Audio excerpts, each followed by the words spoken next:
Hey guys. So I think that last song was a hit. Good. That is actually Willie Nelson's daughter singing that last song. She's amazing. It was great. I think that's the first time we've had people singing along with the closing credits. I really fought for that song, honestly. I heard it and I reached out to her directly and I was like, please, you have to let me use this. She's an Austin-based band. It's great. Our projectionist is from Austin and texted me that she was getting homesick watching this. Oh, that's good. Did you have it set there from the beginning? Are you from Austin originally? I'm not from Austin. I've spent a significant amount of time there. I'm a native New Yorker, so I grew up in Manhattan, sort of near Columbia on the Upper West Side. And I originally intended to set the movie there, but since it was a movie sort of about love and gentrification and it took about 7 years to make, my city had sort of already gentrified. So I thought about sort of, finding another city that really made sense and that was a cultural hub and really artistic and sort of was going through a similar transition. And Austin just felt like a second home to me and I was just in love with it. So Absolutely. 7 years to make is a bit of a long time. For some people, not really. But in indie world, I think that's probably the average. Well, tell me a bit about the origin of it. You started in unscripted, right? I did, yes. And congrats on the first directorial debut here. Thanks. And second feature. So tell me a bit about the origin of the story itself. Well, I guess like in a sort of larger sense, I had this idea 7 years ago to make a movie about relationships that felt honest and felt real and was sort of centered around female lead characters and was also written in an authentic woman's voice.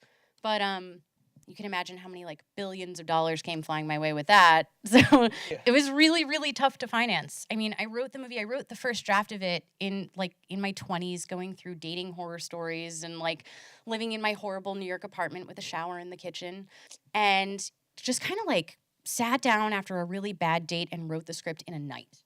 So my first draft was just like literally 6 hours of me just sitting and kind of like cramming out everything that I was thinking about love and about relationships and like the terror and amazingness and wonderful sort of quality of love, but also how insane and messed up it can be.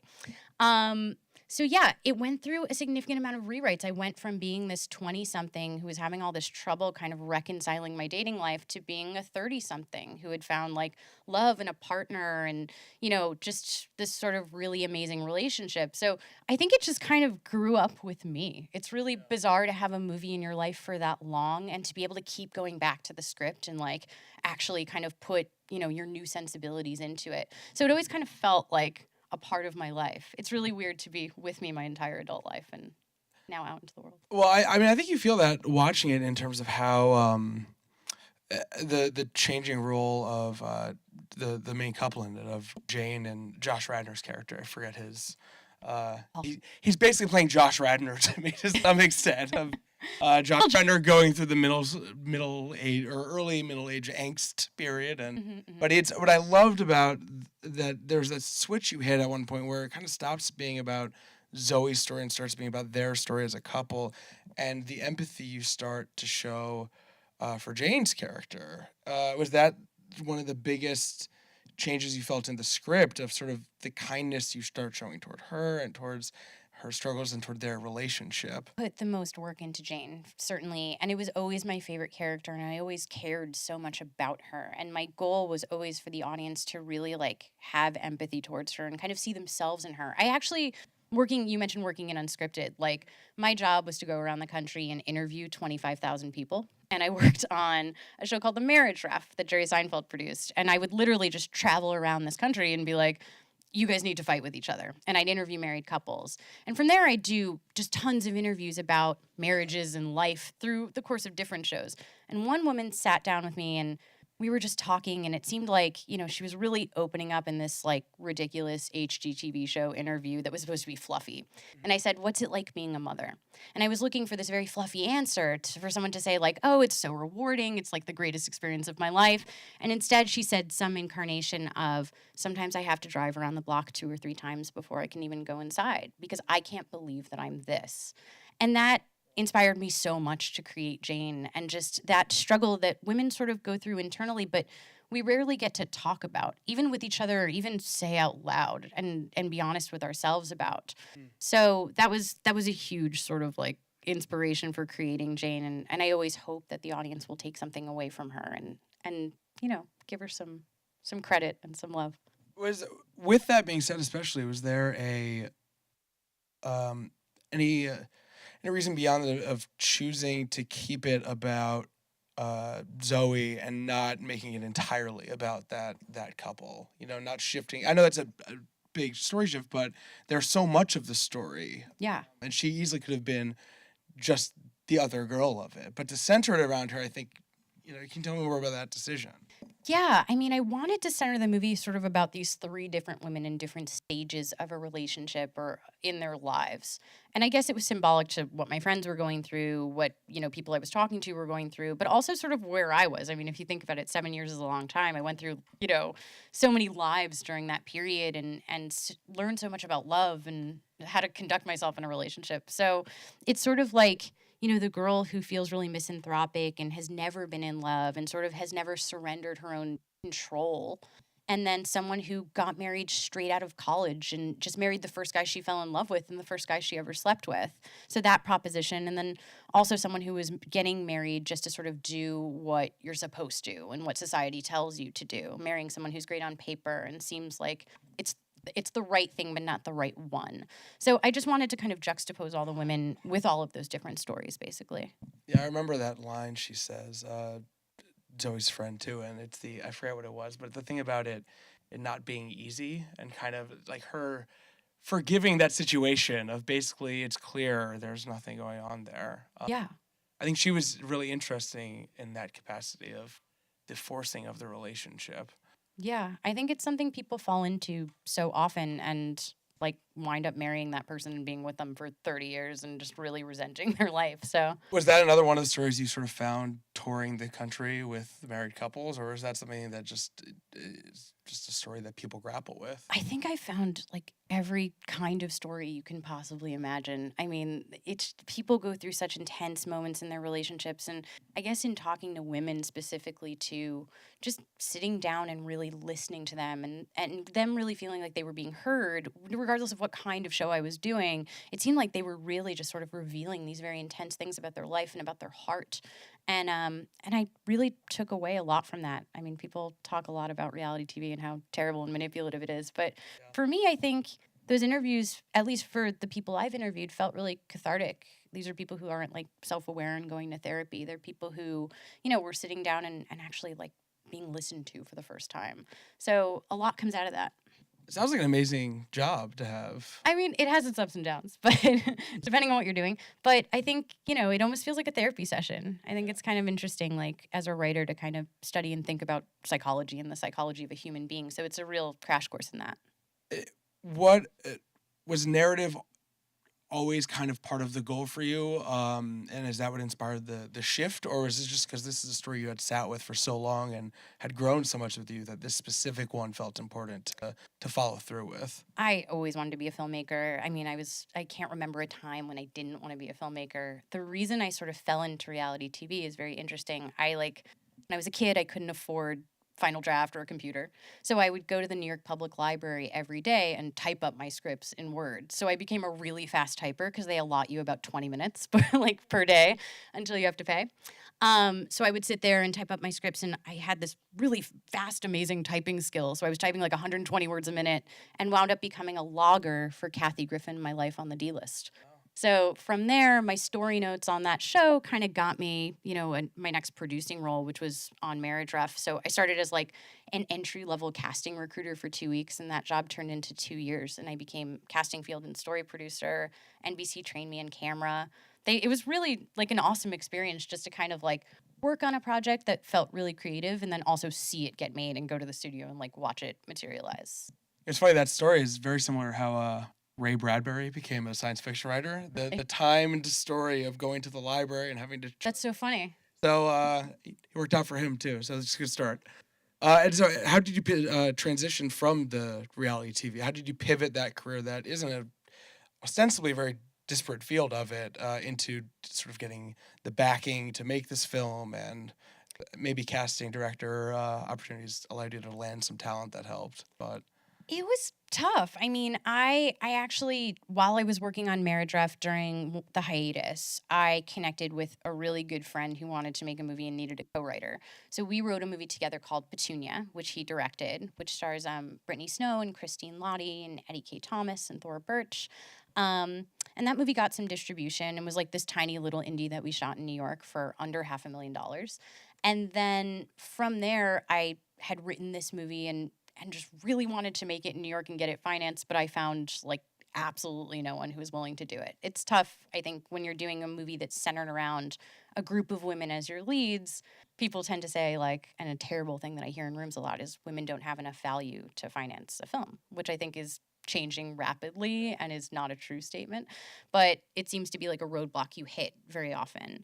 Um, so in trying to make this movie, it was very tough. And then I decided to pack my bags and move to LA for a month, and or what seemed like maybe a month or longer. I said, I'm packing my bags and I'm not going home until I make my film. Then 4 years later, I was here. But I got representation from the script. I wound up like signing with a manager and with an agent here. They wound up becoming producers on the project and then sending it around town. And basically I took like a year and a half of actor meetings. So the script was covered at different agencies, and then I would go and sit down with actors and like drink iced tea all day and just discuss character, which was pretty fun. Yeah, But not too bad. not too bad. But yeah, it was tough to kind of like find the right combination to make the movie, and then to ultimately sit for the financiers to say like, okay, this is cool, you can do this. But I was really lucky because I got to actually cast the people that I loved and wanted. Yeah, and you know, for a low budget film, you actually hit a lot of locations in this. Yeah, it was crazy. Which is a difficult thing to pull off. How tight was your production? Like, just in terms of, you know, how many days did you have to get into? How big is your set? Because We had 23 days on the movie. But what was funny about how we got financed and when was, you know, literally it was like, you have to be in Austin tomorrow. You have 11 days of prep, go. So I got on a plane and just like literally just packed a bag and ran. And when I got there, I didn't know my crew was a local Austin crew. So I mean, it was really tough. Location scouting was insane. I did a lot of it, like with my location scouts. yeah, And I found locations on Airbnb.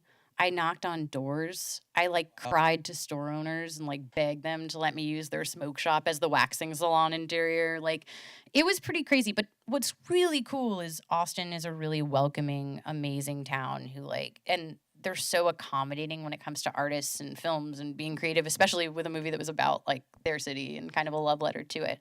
So people were incredible, and we cheated a lot of locations. So what seems like many was really like the same place in different facets. and you said your crew was Austin based, Yeah. but so you hadn't worked with them before. There was kind of like a new thing that was Yeah, financed. the only people we flew out were the DP and one of the producers. And it was a 95% female crew as well.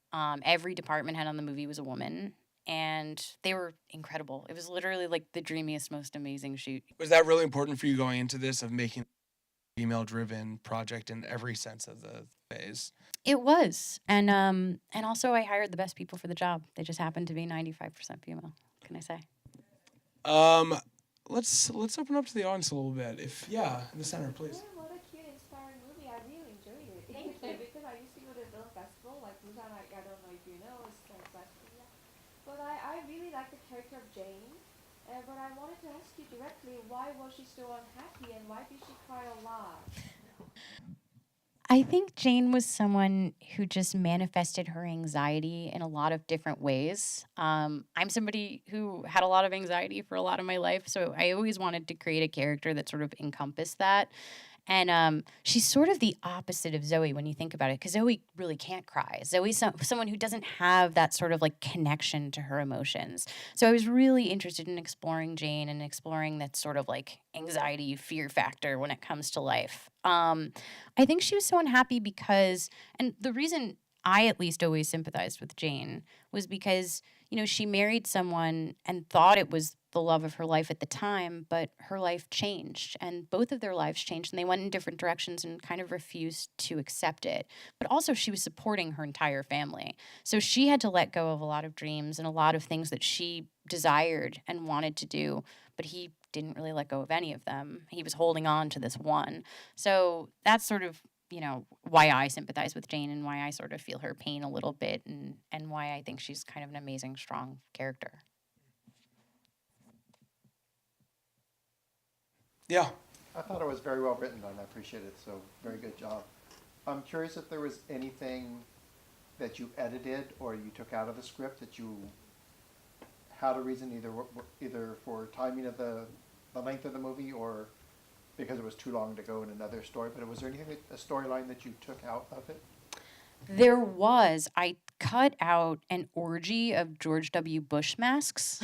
So I literally had, I know, it just didn't play. Like, it was so funny on set. It was so awesome. We were like rolling on the floor laughing. And when I got to the editing room, I was like, you know what? This just doesn't, it just doesn't fit in this storyline. I think the story, like, a lot of the comedic moments were about subtlety, and then a lot were a little more overt. But the story became much more about the Zoe, Paul, and Jane dynamic, I think.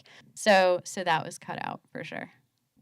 Other than the ample opportunity for Bush innuendos, was there a deeper reason for picking that storyline of like the almost sexualized interest in republicanism in that character? Well, I thought a lot about, how far people are willing to go for love and how far you're willing to go for relationships. So, where's the line? And like, where do you say, hey, this is something I can't cross? So, I just thought, what was like the creepiest, most horrible, weirdest thing someone could ask me to do or ask someone to do, especially like a complete, like, liberal Austinite. And that just kind of came into my head. Yeah, I think that's a good one. Watching that. Hey, wait, like, some people might be into that. You don't know. Anyone else? Yeah. You first. What was your? I know that you were very on set. You were on set every day. But because you were the one that wrote the script originally, what was the most, not necessarily emotional, but what was really when you really saw the film or when you were looking at the film on set, what was the scene that really got to you? That's a really good question. The scene that really got to me was Aya Cash. If you notice, the scene's played in only one close-up, but it's when she's having sex with the prostitute, and she just has a single tear come out of her eye, and it just got to me. Like, I would, when I wondered what kind of movie I was making, and I think when you're directing anything, it takes a second to really understand your vibe and your tone. And just the idea of sometimes you're so alone, sometimes you can be so alone even if you're with someone. When I watched that scene, I would just go home and watch the dailies and be like, she's amazing. And it took like a while for me to convince myself it was okay to play that just in one shot. So it was definitely that one for sure. I actually noticed the way you directed her throughout the film was really distinct to a lot of the other characters. So that was something that had sort of emerged in the editing room then. Like the one shot there. Yeah. Obviously the decision to shoot the one POV shot of everyone coming at her. Yeah. But it seems like that was a character that almost emerged more for you in the editing room. Somewhat. I mean, I think it just emerged in Aya and her talent and acting. Like, I mean, I never wanted to cut away from her coverage because she's so good. So I think in the edit room, I favored her a lot in certain respects because I think I was just so interested to see how Jane played. And also I think to sympathize with Jane, we really needed to be inside her head. We really needed to like go through her journey with her. So a lot of those decisions came from that and softening Jane and like making her a person that we could relate to. Yeah. I saw you had one too. Yeah, I'm just curious, how did you connect with Samira Wiley? Samira Wiley was a random like idea we had right before we went into production. So we didn't have anyone to play the part. We were thinking about people that might be great, and I thought of her and I was like, she's never going to do this movie. Like, how am I going to get her to Austin in 4 days to come and make this and actually do this with us? So she wasn't like a meeting I had during that 2-year process of meeting actors or anything. And randomly, she just read the script and loved the part and said yes and was literally on a plane in like 3 days. And she's the most amazing person ever. She was just like absolute. Her and Fortune came together and they were just like this wave of fun that came onto set and just like lifted everyone's spirits every day. They were amazing and hilarious. That's great. Yeah. Yeah, so how did you get Josh for a low budget film? My first choice, like literally the moment after I wrote this script, I had seen, or like very shortly after, I had seen all Josh's indies, and I loved Afternoon Delight that Jill Soloway directed, and I thought he was so good in that. And I didn't really know him from How I Met Your Mother. I knew him from these like awesome independent films he makes that are so full of heart, and like his performances are so good. So he was the first person I wanted to play Paul, and then I just went through this like 2-year cycle of him being on a show, and I never even like checked to see if he might be interested or available. And then when I had cast Noelle Wells, she had suggested Josh Radnor, and I was like, that's so weird. He's my Paul. He's who I envisioned like while I was writing it. And sent him the script, and he fell in love with it, and we had a great meeting. And I think the number one thing for Josh that he fell in love with off the bat was the music. He was like, I love this music. I just made a playlist of it. I want to do this movie. It's so great. So you wrote your song cues in this script right? Yeah, I write to music typically. So I listen to a lot of music when I'm writing. And I specifically was like, I want homegrown Austin bands to score this movie. So for the most part, I'd say like 99% of the songs are homegrown Austin bands. And I researched a lot and went to go see bands play in Austin and just like begged their managers to put them in the movie, which was really hard. Did the Austin backdrop of the film make it easier to kind of license those songs to use and stuff, of kind of creating that like, hey, this is an Austin film? Like, yes and no. I mean, honestly, when you're dealing with bands, yes. When you're dealing with like management companies and all that stuff, they're like, go away. Like, what are you doing? We want $1 billion. But I literally just like fought and cried, and like I was like, please, I cannot make this movie without you. So people were pretty courteous. I got like maybe 85% of the music I set out to get, which was pretty cool. Wow. P.S. I was my own music supervisor, if you can't tell. Well, when you write into the script too, I think. Yeah. It's, you really had a lot of success kind of putting this together, which it doesn't happen that way often for a lot of people. But your agents kind of helped fight for you, and you obviously had written a convincing enough story to recruit the talent you wanted. Including your main role, and then you got the songs licensed, and you sort of, this location kind of ended up working. You made that work for yourself. Is there any, I know it's loaded to say like, what advice do you have to make that work? Because some of it is just good fortune, but was there anything that you kind of kept coming back to push this forward, and keep that momentum going and get this film made the way you saw it? I think it's just about going to war every day. I mean, for 7 years, I woke up and I went to sleep and I thought about this movie and I fought to make this movie. And I thought, what can I do today to make it happen? And I went through a roller coaster ride of it almost happening and never happening. And like, it was really tough. It was like a really emotional process that lasted a really, really long time. So I think the key is just to not give up and to really know what you want and go for it and be confident enough to step into a room and say, this is how I see it. And I think I just always had a really clear vision for the movie, and I knew exactly what kind of movie I wanted to make. So hopefully that helped kind of get all these people on board and actually get it made. Anyone else before we wrap up? Yeah. How did you end up with the title? The original title of this movie was Fucking People. Which I love, by the way. Which I love. And I literally said to myself, I am never changing this until somebody buys it and wants me to. And I actually had to create a title for like the children on set because they couldn't read the title Fucking People. And I was in love with this David Brooks book called Social Animals, the Social Animal. The key to success and achievement. And, humans are social animals and need human contact and interaction to survive. So I thought it was really like, it kind of made a profound statement about the movie. And then it wound up just kind of sticking. And I learned to love the title, even though Fucking People is great. Maybe I'll recycle it for another one. Yeah, I saw you too. First of all, I really enjoyed the movie. Thank you. It was fun. And I'm curious, how did you raise the money? Meaning like crowdfunding or private equity funding? It was a mix. It was a sales company meets private equity. So we got a few small private equity investors and then worked with a sales company and a company to cash flow that sale. Yeah, we'll get one more. Okay. Go ahead. Was there a message you want to send to the audience through Zoe? Is there a message I want to send to the audience through Zoe? I think this movie can at times feel really cynical when it comes to love, and Zoe's perspective can feel really cynical when it comes to love. But underneath all of that is a really profound optimism that love does exist. It's just not the way that you paint it in your mind. It's different and it's flawed and it's entirely messed up at times, but it's so incredibly worth it because of that. So, I actually think you captured that really well in that line of like, kind of, I'm glad I failed with you. yeah. I think that's one of the areas where you capture the mentality of like, it's okay to fail with someone because there's still a growth from it. In the script, the direction was, this is where Paul and Jane get the joke of life.